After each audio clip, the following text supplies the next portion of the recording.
What's up, everyone? My name is Eric, and welcome to another edition of Movie Was. So you're not from around here? It's hard to explain. I keep having these memories. I see flashes. I think I had a life here. But I can't tell if it's real.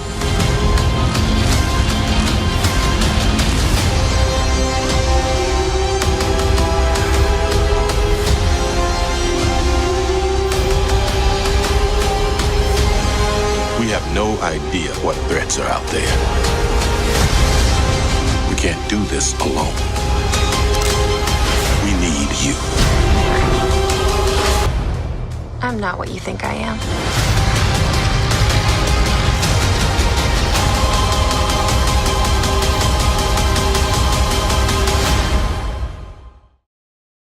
In Marvel's first standalone female superhero movie, Carol Danvers struggles to remember her past while caught in the middle of an intergalactic war in Captain Marvel. This movie was pretty good. Not my favorite Marvel movie, but by far not my least favorite.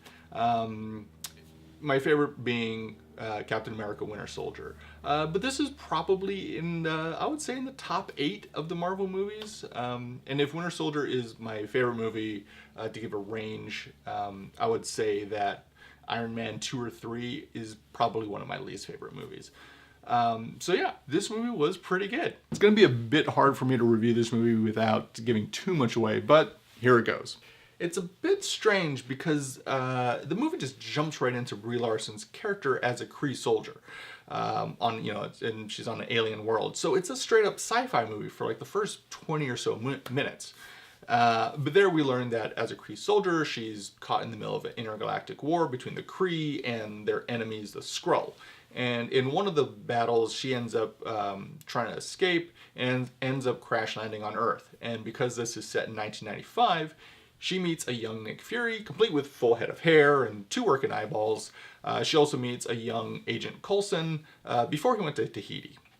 I only ever watched the first trailer of these big movies, and then it's media blackout up until opening night, because I'm going to see these movies anyway. I don't need to see more trailers to encourage me to see it, and then they're just going to spoil things for the movie for me.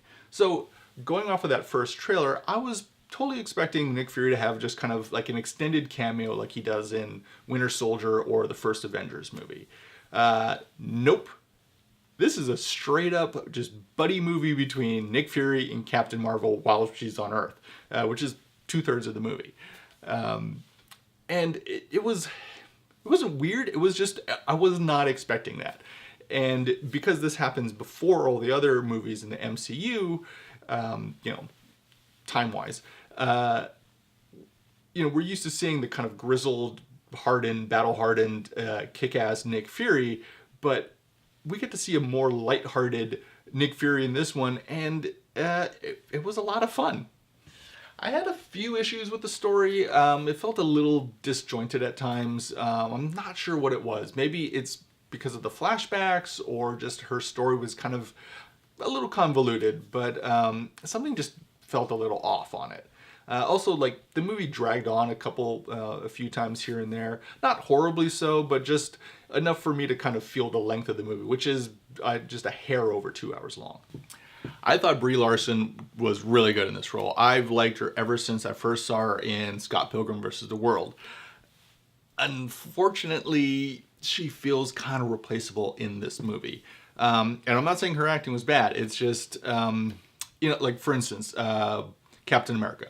I thought Chris Evans was going to be a horrible Steve Rogers, but he totally convinced me, and now I can't see any other actor in that role. Or, Robert Downey Jr. He is Tony Stark. And so I feel like if Brie Larson didn't want to do the next Captain Marvel movie, that the studio could kind of just replace her with, say, Jennifer Lawrence or somebody. And sadly, it kind of wouldn't be a big deal. All right, like, we'll do a female one. Like Gal Gadot as Wonder Woman. Dude, she nailed that role. And I can't picture another actress in that role. And, I really hope that Brie Larson puts her stamp on it in the next one because I really like her in this role. And it's not her acting. I think the character was a little underdeveloped in that the studio was so focused on making her a strong female role model that all of her vulnerabilities and insecurities were just left in flashback.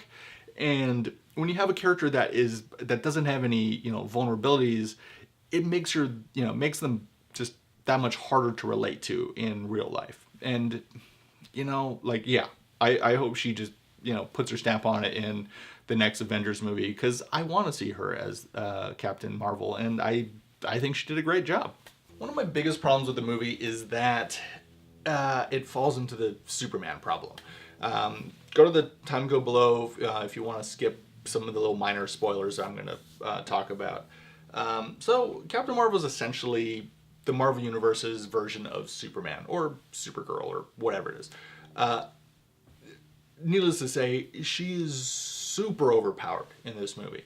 For example, she tears through one of Ronan the Accuser's warships, the kind of warship that he, in Guardians of the Galaxy, he attacks Xandar with, and it takes the entire Nova Corps and the Ravagers together to stop the warship, and they don't even stop that warship. She rips through one of them just like it's butter.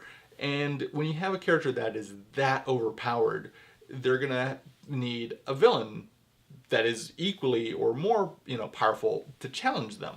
And when you have villains like that, it's gonna become very hard to believe that a superhero like, say, Captain America or Iron Man or somebody, or even the Hulk, that they're gonna even stand a chance against stopping them. And so I wish they just, powered her down a lot more. Like, she wasn't as powerful. It would just make it a lot more believable.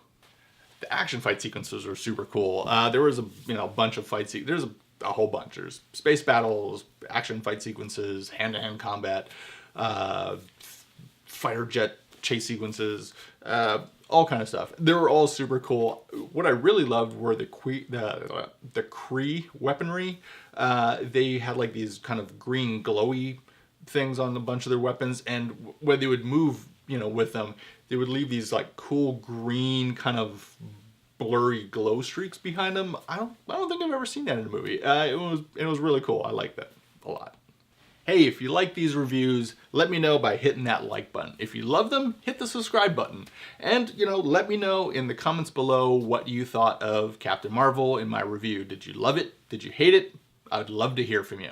With that being said, this movie was pretty good.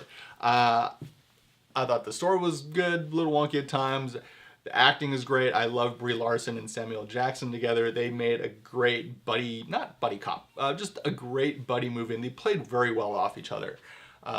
Cool special effects, great fight sequences. I would totally recommend this movie to people, especially if you like action superhero movies. This movie was great, and I would totally recommend this movie for young girls as well as young boys. The character just makes a great role model in that, if you get knocked down or life puts roadblocks in your way, to get back up and to try harder. And so I have to give Captain Marvel 7.5 out of 10 stars. My name is Eric, and as always, thanks for watching. Oh, wait, there is a mid-credit scene and a post-credit scene. So you have to stay to the very end of the credits to see these things, because, Marvel always puts these in. Also, I've never said this before, but get to the movie early because you want to see the opening Marvel logo. All right, catch you later. What's up with orange cats in space?